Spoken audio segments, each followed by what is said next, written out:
자, 오늘 말씀의 제목 한번 따라해 보겠습니다. 생명의 성령의 법.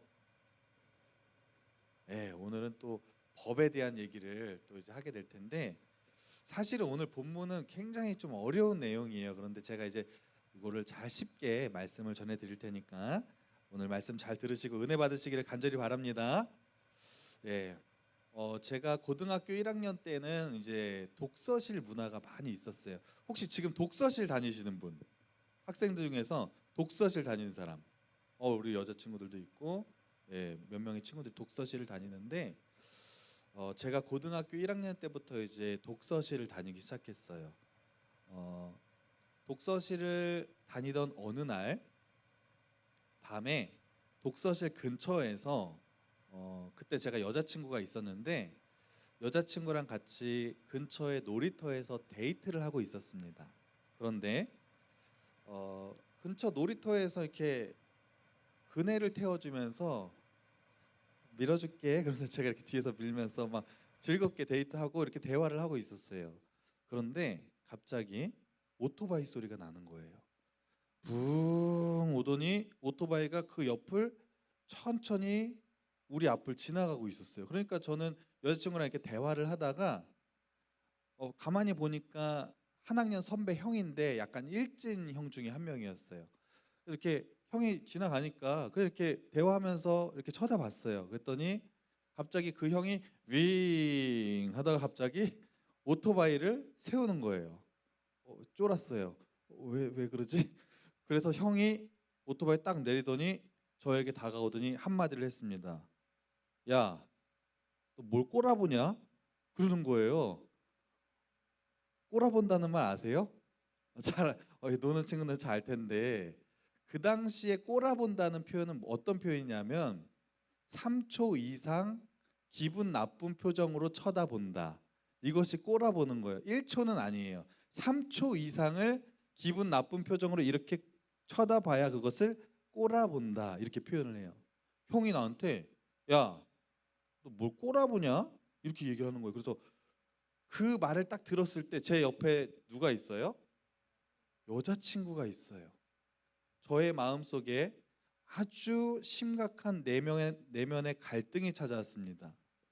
내가 남자로서 가오를 지켜야 되는 것인가? 아니면 비굴하게 형 앞에서 빌어야 될 것인가? 제 마음속에 아주 그 짧은 순간에 갈등이 찾아왔어요. 우리 남학생 친구들 여기 있을 텐데 혹시 일지 형이 오토바이 타고 가다가 여자친구랑 있는데 갑자기 내려서 야 뭘 꼬라보냐 이렇게 하면은 여러분 어떻게 하겠어요? 형 죄송해요 이러겠죠. 정답은 이거예요. 형님 죄송해요. 제가 형님 오토바이가 너무 멋있어서 이렇게 쳐다봤습니다. 형님의 심기를 불편하게 했다면 너무 죄송합니다. 가던 길 가시죠. 이렇게 하면 돼요. 그런데 제 마음속에 이상한 자존심이 생겨서 내면의 갈등이 막 겪다가 자존심을 세우기로 결단하고 형에게 이렇게 얘기했어요. 안 꼬라봤는데요? 이거를 부드럽게 얘기할 수도 있잖아요. 안 꼬라봤어요. 이렇게 할 수도 있는데 안 꼬라봤는데요? 이렇게 얘기를 했어요. 형이 얼굴이 굉장히 화가 단단히 난 게 느껴졌어요. 그 말을 하는 순간 갑자기 형의 오른손이 제 뺨으로 다가와서 팍 하면서 귀싸대기를 한 대 팍 쳤습니다. 여자친구 앞에서 마저 봤어요? 그 맞는데 너무 자존심이 상하는 거예요. 그 여자친구 옆에서 왜 이러세요? 막 이러면서 여자친구 막 난리 나고 저는 또 남자라고 가오 잡고 이렇게 약간 한 대 탁 처음 한 대 맞고 나서 아유 왜 그러세요? 이렇게 안 하고 이렇게 하면서 이렇게 눈은 깔고 있었어요. 근데 그 형이 한마디 더 했어요. 야, 너 누구 동생이야? 그러는 거예요. 그러니까 얘가 약간 나한테 개기는 것 같으니까 형이 일진인데 나한테 약간 개기는 것 같으니까 얘가 뭔가 백이 있나 이렇게 생각하고 야, 너 누구 동생이야? 그러는 거예요. 그래서 제가 사실은 어, 철원에서 제가 철원에 이제 고등학교를 다녔는데 철원에서 가장 주먹이 센 일진형의 대빵 전설이 한 명 있었는데 성룡이 형이라고 그 형이 저희 동네 출신이에요. 제가 오지리에 살았는데 오지리 출신의 형이었어요. 그래서 어려서부터 그 형을 보면서 우리 형이 오지리에 살아서 너무 좋다. 동네 형이 일진 형이었고 성룡이 형이었어요. 성룡이 형 동생이라 그러면 함부로 못 건드리거든요. 그래서 제가 자존심 상하면 제가 딱 보면서 성룡이 형 동생인데요. 그러면서 이렇게 딱 한번 딱 얘기했더니 그 형이 갑자기 눈빛이 달라지니 쫄아가지고 야 그래? 야 너 다음부터 조심해. 그러면서 그냥 형이 그 자리를 떠났습니다. 위기는 모면했지만 여자친구 앞에서 귀싸대기를 맞았다고 하는 그 굉장히 민망하고 자존심 상하는 일을 겪으면서 제 마음이 너무 힘들었어요. 나중에 그 형이 또 저를 불러서 굉장히 괴롭힌 경험이 제 삶 속에 있습니다. 제가 그 형이 뭘 꼬라봐라고 했을 때 저의 마음 속에 내면의 갈등이 찾아왔던 것처럼 우리가 인생을 살다 보면 우리의 눈에 보이지 않지만 내적 갈등이 찾아올 때가 너무나 많이 있습니다. 여러분이 지금 중고등학교 시절을 보내고 있는데 특히 이 청소년기의 시기에는 어떤 내적인 갈등이 찾아오냐면 친구들과의 관계 가운데 내가 이런 말을 할까? 내가 저런 행동을 할까? 이런 아직 행동은 하지 않지만 마음속에서 내적인 갈등이 어마어마합니다. 특히 친구들의 그 미묘한 관계들이 있죠. 막 3명, 4명 또래끼리 어울려 다니는데 A, B, C, D가 있는데 나는 다 친한데 A랑 C가 굉장히 사이가 애매해요. 막 서로 싸워. 그럼 괜히 그 공동체가 애매해지고 나는 이 사이에서 어떻게 해야 될까? 이런 내적인 갈등이 찾아올 때가 너무나 많이 있어요.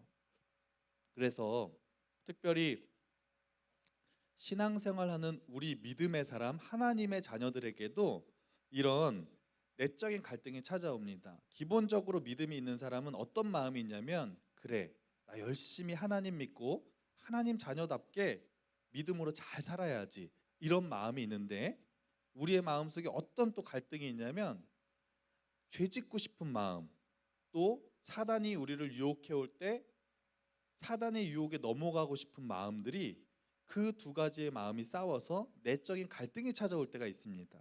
이런 내적 갈등 속에서 우리가 어떻게 신앙을 지켜 가야 될지 오늘 말씀을 통해 함께 잠깐 말씀을 나누기 원합니다.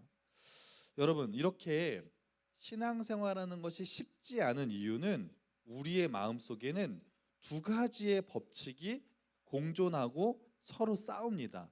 첫 번째 법칙은 뭐냐면 따라하겠습니다. 육체적인 법칙. 예, 이 법칙이 우리의 마음속에 하나가 있어요. 또 하나는 따라하십시다. 성령의 법칙. 예, 이 육체적인 법칙과 성령의 법칙이 서로 우리의 마음속에서 계속해서 싸우고 있습니다.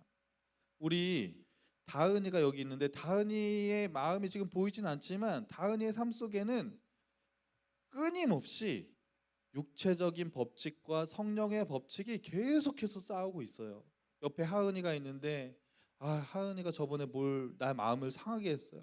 그러면은 성령의 법칙은 하은이한테 사랑해야지. 그래도 티 안 내야지 이런 마음이 있는데 육체적인 법칙은 얘를 그냥 뭐라고 한마디 할까? 그냥 막 이러면서 막 그런 마음들 사단이 주는 마음들 이 두 법칙이 굉장히 싸우고 있다고 하는 것입니다. 그래서 우리가 이 육체적인 법칙과 성령의 법칙 속에서 우리가 어떻게 살아가야 될지 말씀을 나누기 원하는데 육체적인 법칙은 제가 조금 아까도 말씀드린 것처럼 하나님이 싫어하는 것, 또 하나님의 뜻에 반대되는 것을 우리가 육체적인 법칙이라고 얘기합니다. 우리 갈라디아서 5장 19절부터 21절 이 육체적인 법칙이 어떤 일을 하는지 어떤 하나님이 싫어하는 일들을 하는 것인지 한번 말씀을 다 같이 한번 읽어볼까요? 시작.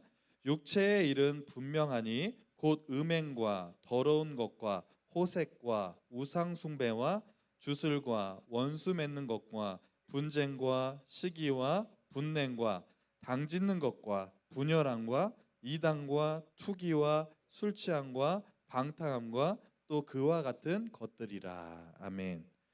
한마디로 굉장히 하나님이 싫어하는 죄의 모습들이 육체의 법입니다. 말씀에 나온 것처럼 음란한 행동하는 거, 또 내가 하나님보다 더 사랑하는 우상 숭배, 또 누구를 시기하는 마음, 친구들 사이에 막 이간질 시키는 거 있죠. 또 술 마시고 방탕하게 사는 거, 이것은 육체적인 법칙이고 하나님이 정말 싫어하는 일들입니다. 이런 육체적인 법칙이 우리의 마음속에 끊임없이 생겨요. 그래서 죄를 짓게 만듭니다. 이것은 사단이 시키는 거예요. 자, 그러면 우리 마음이 이런 육체적인 법칙을 따라가려고 할 때 그 길을 가로막는 또 다른 법이 있는데, 이것은 조금 아까 말씀드린 성령의 법입니다. 성령의 법은 하나님의 뜻대로 살도록 하는 하나님의 인도하심인데, 또 어떤 뜻인지 갈라디아서 5장 22절 23절 다 같이 한번 읽어볼까요? 자, 시작. 오직 성령의 열매는 사랑과 희락과 화평과 오래 참음과 자비와 양성과 충성과 온유와 절제니. 아멘. 여러분이 마음속에 어떤 마음이 드냐면, 죄짓고 싶은 마음 말고 갑자기 누구를 막 돕고 싶은 마음이 생기는 거. 저 친구를 돕고 싶고 사랑하고 싶은 마음이 드는 거. 또 누가 나를 막 힘들게 하고 피곤하게 하는데 그것을 참고 싶은 마음. 남에게 내가 뭘 막 자랑하고 싶어요. 그런데 그것을 절제할 수 있는 마음. 이런 모든 마음들이 성령의 법칙, 하나님이 주시는 마음이라고 하는 것입니다. 여러분, 이 두 법칙, 육체적인 법과 성령의 법이 우리의 마음속에서 끊임없이 싸우고 있습니다. 이것은 하나님을 믿는 사람은 누구도 예외가 없어요. 계속해서 싸웁니다. 오늘 여러분이 교회 올 때 여러분의 마음속에도 이 두 법칙이 싸웠을 수도 있어요. 어떤 사람은 성령의 법칙으로 하나님께서 여러분의 삶을 인도하셔서, 야, 오늘 그래, 오늘 예배 가서 은혜 받아야지, 오늘 일찍 예배 가야지, 이런 마음이 있는데, 육체적인 법칙이 발동하면 오늘 어린이 주일이고 한데 그냥 한번 교회 제끼고 친구 만나러 갈까, 오늘 한 번만 좀 빠질까, 막 이런 마음들, 이 성령의 법과 육체의 법이 계속해서 싸우고 있다는 것이죠. 여러분, 우리가 지난 시간들의 사도행전을 계속해서 말씀을 나누면서 사도 바울에 대해서 말씀을 드렸습니다. 사도 바울이 몇 차 전도 여행까지 갔다 그랬죠? 그렇죠. 3차 전도 여행까지 가고 마지막에 로마까지, 땅 끝까지 복음을 전했던, 열심히 전도했던 사람이 바로 사도 바울이라는 사람이에요. 평생을 전도하는데 그렇게 열심히 했던 사람인데, 사도 바울이 무엇 때문에 고민했냐면, 가만히 자기의 마음속을 들여다보니까 여전히 자기의 마음속에 교만한 마음, 미워하는 마음, 막 어떤 분노하는 마음들이 그렇게 열심히 전도를 하면서도 그의 마음속에 여전히 남아있는 거예요. 그것 때문에 사도 바울이 힘들어하면서 로마서 7장 22절 23절에 이렇게 고백합니다. 제가 한번 읽어드릴게요. 사도 바울이 어떻게 고백하는지. 내 속사람으로는 하나님의 법을 즐거워하되, 여기서 하나님의 법은 아까 말씀드린 성령의 법입니다. 내 지체 속에서 한 다른 법이 내 마음의 법과 싸워. 여기서 한 다른 법은 제가 말씀드린 육체의 법, 다른 말로 죄와 사망의 법을 말하는 거예요. 내 지체 속에 있는 죄의 법으로 나를 사로잡는 것을 보는도다, 이렇게 말하면서 그 뒤에는 오호라 나는 너무 공고한 자로다, 이러면서 그 믿음 좋은 사도 바울이 이 두 법이 자기의 마음속에 충돌하는 것 때문에 너무너무 고통스러워하고 힘들어하는 것을 우리가 볼 수 있습니다. 여러분, 아무리 믿음이 좋은 목사님, 또 장로님, 선생님일지라도 그 누구도 예외가 없어요. 계속 이 두 법이 충돌하고 계속해서 싸웁니다. 분명한 것은 하나님이 성령님을 통해 우리의 마음속에 내주하고 계신다는 사실을 여러분 믿으시기 바랍니다. 여러분의 마음속에 하나님이 계셔요. 성령님을 통해 내주하시기 때문에, 성령님이 마음속에 내주하신 사람들에게는 한 가지 아주 분명한 특징이 있어요. 여러분, 제가 이것을 딱 말씀드릴 때 여기 해당하는 사람은 여러분 마음속에 하나님이 있는 것이고, 만약에 여기 해당이 안 된다 그러면 여러분 마음속에 아직 하나님이 확실하게 있는지 아닌지 고민해 보셔야 되는 분이에요. 어떤 특징이 있냐? 여러분이 만약에 죄를 짓게 되면 여러분의 마음속이 불편하고 죄책감이 생깁니다. 그러면 이것은 여러분의 마음에 고린도전서 3장에 보면 우리의 마음은 하나님이 거하시는 성전이라고 말씀했어요. 우리의 마음은 하나님이 거하시는 성전이기 때문에 하나님이 계신데, 여러분이 죄를 지으면 여러분의 마음속에 계신 하나님이 굉장히 슬퍼하시고 힘들어하세요. 그럼 여러분의 마음은 자연스럽게 불편하고 죄책감이 막 생기는 거야. 아, 내가 왜 이런 죄를 또 지었지? 아, 나 죄 짓지 않으려고 그랬는데 내가 왜 이랬지? 아, 나 왜 이렇게 거짓말했지? 왜 죄를 미워했지? 이러면서 그런 마음이 드는 것이 여러분의 마음속에 성령님이 계신 증거입니다. 그런데 죄를 짓는데 그것이 아무렇지도 않고 오히려 굉장히 즐거운 사람이 있을 수도 있어요. 그러면 하나님이 여러분의 마음속에 계시지 않다는 증거입니다. 여러분, 막 누구를 미워하면서 기분이 막 좋아지는 사람 있어요? 없죠. 그러면 하나님이 계시지 않다는 증거입니다. 우리가 아무리 어둠을 물리치려고 해도 우리의 힘으로는 절대로 어둠을 물리칠 수가 없습니다. 그런데 어둠을 물리칠 수 있는 방법이 있어요. 그것은 그냥 빛이 비치면 어둠은 자연스럽게 물러나게 됩니다. 이 충만상전에 불을 다 꺼놓으면 완전히 깜깜한 어둠이 찾아오죠. 우리가 아무리 어둠을 없애려고 해도 없어지지 않는데, 불을 딱 켜는 순간 어둠은 자연스럽게 물러납니다. 여러분이 반복적으로 짓는 죄 있죠. 지난주에도 우리 윤승환 목사님을 통해서 죄에 대한 말씀을 나눴는데 어때요? 내가 막 죄를 안 지으려고 발버둥을 쳐. 아우, 나 왜 이렇게 죄 지었지? 나 진짜 다음에는 진짜 죄 짓지 않을 거야. 그러면서 하나님 앞에 또 기도해요. 하나님, 제가 죄 지은 거 용서해 주세요. 잘못했습니다. 이제 죄 안 지을게요. 그리고 그 다음 주에 딱 시작됐는데 기도한 지 하루 만에 또 죄 지었어. 아무리 자기의 힘으로 죄를 안 지으려고 발버둥 치면 칠수록 죄를 지을 수밖에 없는 우리의 모습 때문에 우리는요, 실망할 때가 너무나 많이 있어요. 여러분의 힘으로는 절대로 죄를 짓지 않을 수가 없습니다. 그런데 죄의 길에서 떠나는 유일한 방법이 있는데, 그것은 아까 제가 말씀드린 육체의 법과 성령의 법이 있는데, 성령의 법이 여러분의 마음을 완전히 다스릴 수 있도록 내어드리는 것입니다. 그런데 그것은 그냥 가만히 있는다고 되는 것이 아니에요. 여러분이 노력해야 됩니다. 어떻게 노력하냐면 기도하고 선포하는 거예요. 여러분, 저도 이 죄의 문제 때문에 너무 힘들고 목사가 되었지만 여전히 하나님 앞에 짓는 반복적인 죄들 때문에 저도 너무 괴롭거든요. 저는 그래서 늘 빼놓지 않고 하는 기도가 있어요. 뭐라고 기도하냐면, 하루에도 수십 번씩 이 기도를 하는데 어떻게 기도하냐면, 하나님, 저의 마음의 생각과 행동을 주관하여 주시옵소서. 저는 이렇게 기도해요.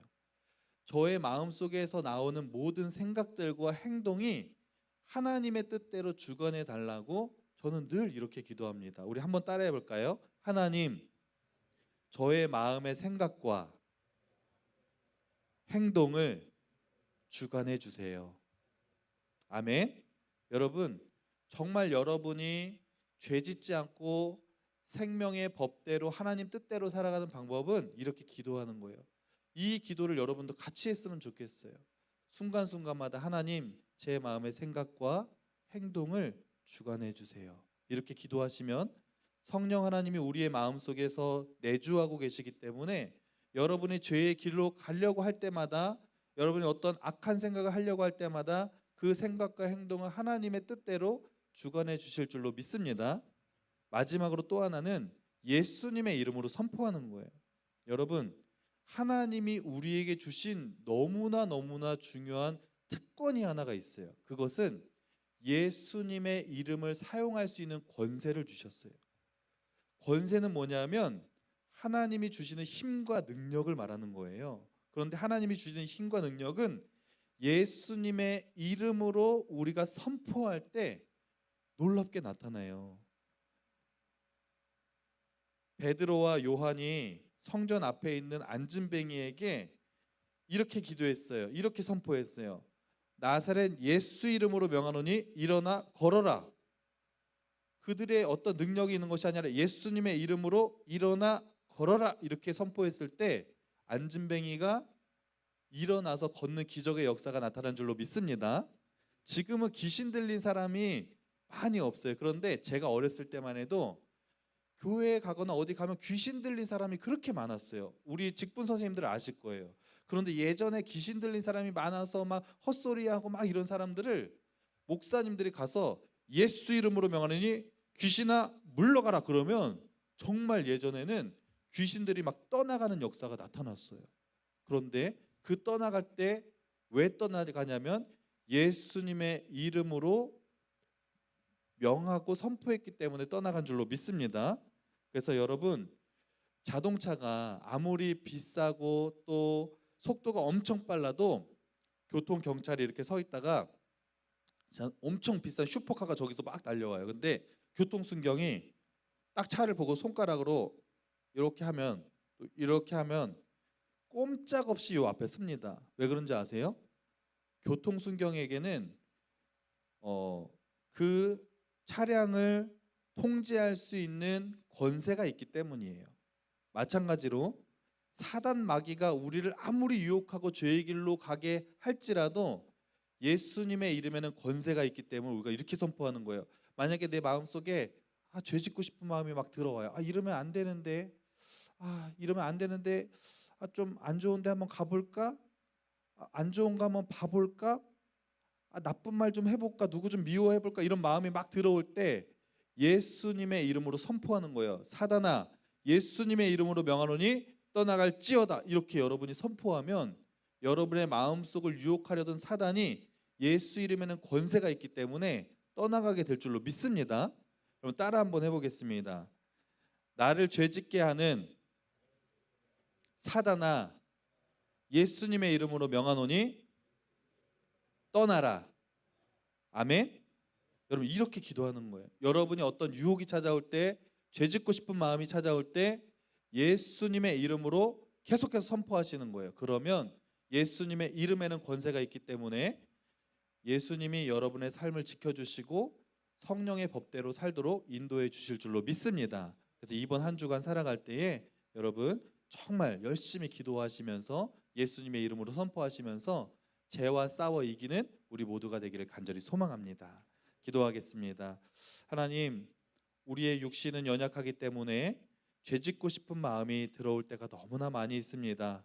우리 눈엔 보이지 않지만 우리의 마음속에 육체적인 법칙과 또 성령의 법칙이 서로 끊임없이 싸우고 있는데 하나님 도와주셔서 생명의 성령의 법이 우리의 마음을 온전히 다스려서 하나님 뜻대로만 살아가는 우리 모두가 될 수 있도록 인도하여 주옵소서.